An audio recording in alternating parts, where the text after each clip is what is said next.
Hi everyone. Today we're going to talk about resumes. Now resumes are definitely the lecture that I have to update most often in this class because the standards are changing frequently. 10 years ago, you could send the same resume out to every job you wanted to apply for and it would have been perfectly acceptable. This has changed drastically because there are so many more applicants now than there used to be for the same post thanks to electronic submissions. Now with tools like Monster and Indeed and LinkedIn, more and more candidates are seeing the job applications, and because of that, they're able to do mass submissions. Now that's made businesses change their screening process. They now have machines that will, or programs that will go through and they will scan your resume for keywords that match their job call, for a hyperlink somewhere on it, because now companies expect you not just to submit your hard copy resume, but that paper copy resume that you're submitting to them also has a hyperlink in it that will get you to your online resume, which is where you'll have all the other information that you didn't have room to fit in one page. They also look for things like, is the word resume standing alone somewhere on your paper? Because if so, you probably meant resume. And, well, if you don't know how to put the accent marks into resume, you probably don't have the technical skills that they're looking for, or at least the technical skills that are as good as other applicants. So there's a lot of tricks to just getting through that initial computer sifting phase. And that's a lot of what we're going to talk about today. Now, we'll start with standard content. A lot of the standard content is the same as it has been in traditional resumes of years past. You always want to have your name, and you want to have some contact information. Now, do not put your physical address in your resume. That's something that can work against you because it may make it look as though you're going to be geographically isolated, or maybe it's going to be more expensive to move you. You want to make sure that a potential employer knows that they want you regardless of where you live. You don't want that to be a consideration. So it can include your email address, include your phone number, no physical address. Second, you want to include your education. You want to include any college degrees you have or are earning. Leave out high school. If you got into college, clearly you have a high school degree or a GED. Make sure you include what your degree is, your graduation date, and the institution. You also want to make sure you include any honors that you've received, either as an employee or as a student, and your work history. And make sure that work history includes a bulleted list of your job responsibilities as well as your official title and where the company was located. It was popular a few years ago to have paragraphs explaining what you did, but now resumes are very, very skimmable. So make sure that any detailed information you give is in quick, bulleted items, and try not to make any of those bulleted items more than one line long. There's some modern content too that gives you sort of like bonus points when this resume software goes through and looks at your document.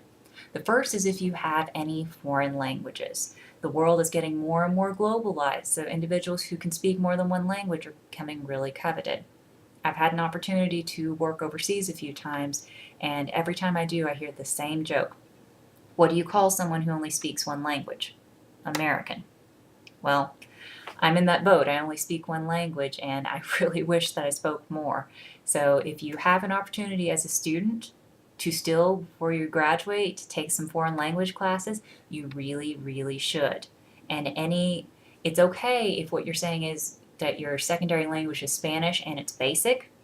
Go ahead and put that, but also be honest about how fluent you are. But having other languages on your resume is a really big deal. You also want to make sure that you have a technical skills section. It does not matter what your major is. This is something that all the softwares are looking for because businesses have gotten kind of tired of having to train people once they show up to do things that they assume that we knew in high school or college. So things that are really popular to look for is Excel. You want to make sure that you have Excel, Word, PowerPoint listed. Any other softwares that you have are great. Any computer languages that you have is great. Also popular right now is if you are equally adept at using a Mac and a PC operating system, add that in too. 5 years ago, I would have told students that if you can use a BlackBerry, Apple, and Android smartphone, you need to add that because that was something that employers were really looking for. So the software's changed, but right now, those are the main things. The operating systems, Mac versus PC, any programs that you can use well, and any computer languages. Also, companies are looking for volunteers now. They're starting to get business credits for their employees doing group volunteer work. So if you are a volunteer, if that's something you do regularly and it can be verified, you want to list your volunteer experience. And if you just don't have room on your one-page resume to list your volunteer experience, make sure that you put that on your online resume.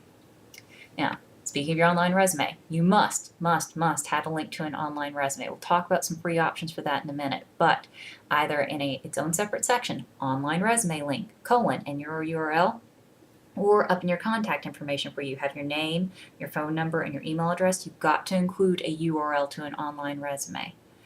A couple of semesters ago, I had a fabulous student who was a straight A student, graduating senior, had a lot of trouble getting internships. And he asked me if I would look at his resume, and it was fantastic. The only thing I suggested to him was that he include the link to his online resume. He did that. He resubmitted to the exact same jobs and got phone calls for almost all of them within 3 days because no human being was seeing his resume. It was getting automatically sorted out because he didn't have a URL in it. Now, some other things to consider if you need to fill more space in your resume. If you have a GPA that is a 3.2 or higher, you can include that. 3.2 seems to be the cutoff that employers are looking for right now. If you don't have a 3.2, that's okay. It's not the end of the world, but just don't list it. Wow them with how wonderful you are and all the things you can do, and then after they're already impressed, if they want to ask for your GPA, you can tell them. Any associations that you're a part of on campus or professional associations, you can list those. One thing that's nice to take up room, especially if you are a sophomore or a freshman and you don't have a lot of things that have happened since college started, is having a highlight section. And that's essentially a bulleted list of skills that describe you. Organized, strong computer skills, interpersonal skills, time management, anything that you can list that are good qualifications that you already have, that's a good place to put them.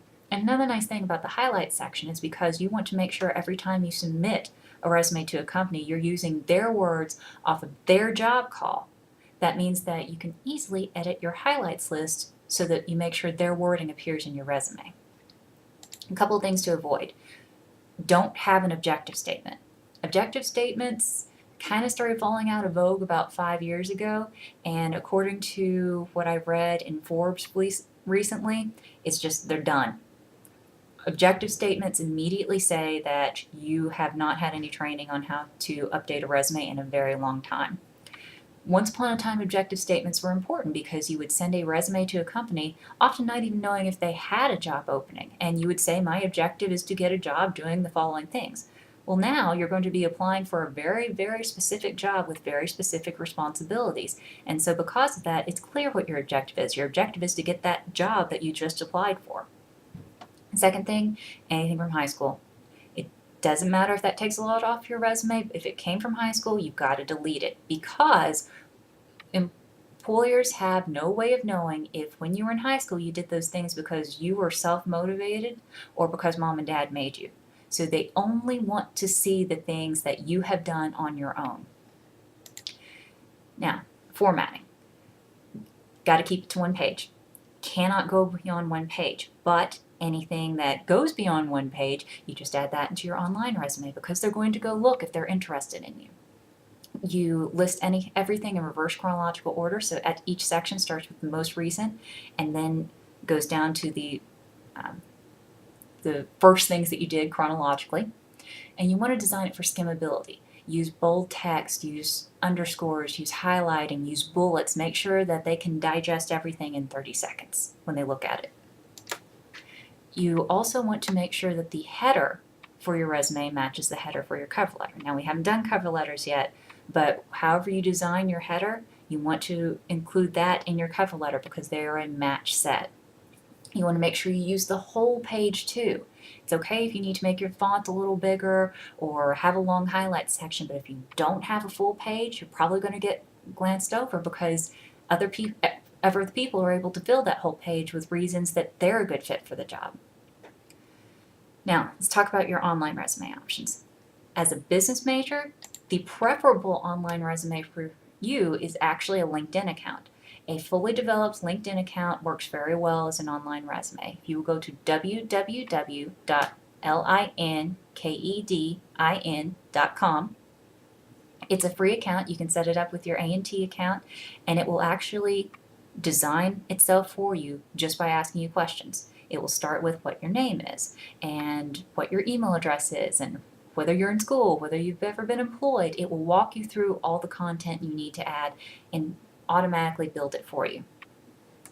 If you are a major that needs something where you can show products, you can actually use websites like you design your own website, but you can also use Digication. Digication has been bought for you already by A&T. If you will go to your student email and click on the apps button and go down to more apps, it should be the last app that you see. Digication is an online portfolio. So for example, if you're a fashion major, in addition to having all the information that would go on an online resume, you can also have a gallery of your designs. Same things if you're a graphic design person, or even as a business major, if you're an accounting student, you might want to show examples of Excel sheets that you've built or tables that you've built.